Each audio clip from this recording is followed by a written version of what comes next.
Oculus dissemination program of day one was very effective. We as educators from various institutions came to know about the various grants which falls under the Erasmus.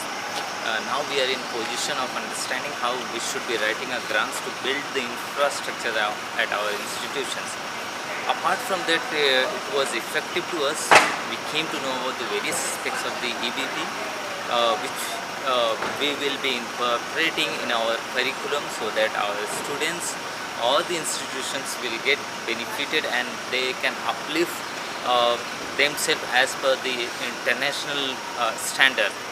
Because we have been seeing that in India and various other countries we have been following the traditional method of teaching and evaluating the students.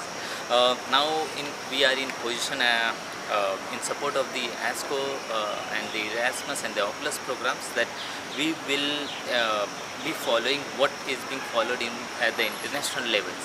So I guess it was highly effective, and I welcome and I thank the Oculus and the Erasmus for conducting this dissemination.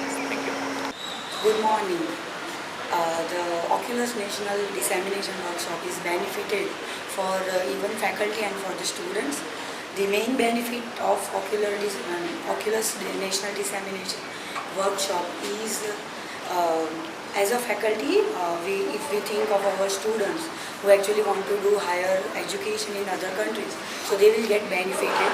Then as an optom, we can have a benchmark of all optometrists having knowledge in a similar manner if we compare in India and other countries. So it will be very benefited. And even the ECO had given a grant, so that is also a very good benchmark for all optometrists and even institutes of India.